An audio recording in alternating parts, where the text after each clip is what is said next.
Thank you, Madam Chair. I expect the theme of this hearing to be climate change, with particular criticism aimed at the President's decision to withdraw from the Paris Climate Accord. My colleagues on the other side of the aisle seem to believe that without international agreements, burdensome regulations, or trillions of dollars spent on the Green New Deal, it's impossible to protect the environment. But as I said in my opening statement, data tells us another story. The United States is a leader in reducing emissions. Yet we remain one of the largest economies of the world. Administrator Wheeler, can you provide the committee with the progress the EPA has made to date in cleaning up air, water, and land, and what steps you plan to take to keep America as the gold standard of environmental protection around the world? Absolutely. We are the gold standard. Everybody else in the world looks to us. The EPA measures 6 criteria air pollutants. We've done that since 1970. Those 6 criteria air pollutants have been reduced 74% since 1970. Our air is 74% cleaner. All 6 of the criteria air pollutants have been reduced during the Trump administration.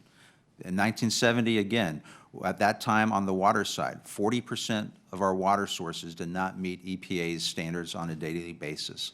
Today, over 90% of our water supply meets the EPA standards every single day. That doesn't mean to say that the remaining don't meet the standards, but they occasionally may have a blip because of a contaminant, but we work with the states and local governments to make sure that those are very small, short-lasting, and that we get back to having clean, safe drinking water for everyone across the country.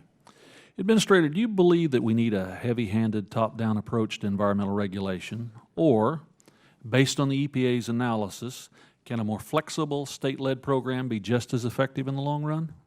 It can be, and we are working more cooperatively with the states than the previous administration. The Obama administration on the air side issued 10 times as many federal implementation plans instead of state implementation plans as the 3 administrations previous combined. We have been turning those FIPs into SIPs on the average of 1 per month. We also inherited 700 SIP backlog. We've already reduced that backlog by 400. So we are working cooperatively with the states to make sure that they are protecting the environment of their residents. Administrator, what about incorporating new technology? I've heard from my constituents that it can be difficult to demonstrate new technologies for emissions control, or monitoring to meet regulatory standards. Have you considered new ways to encourage the adoption of innovative technology solutions in your regulatory approach? Yes, and that's part of what we based for our decision on methane. We want to make sure that we're not stifling technological developments in that industry. On natural gas, methane is natural gas. Natural gas has doubled in production since 1990. At the same time, the industry has reduced their methane emissions 15%. We want to make sure that we don't go forward with a regulation that is going to stifle innovative technologies that are capturing the methane emissions and making sure that we don't have those emissions. Thank you, Administrator. Yield back the balance of my time, Madam Chair. Thank you very much, Ms.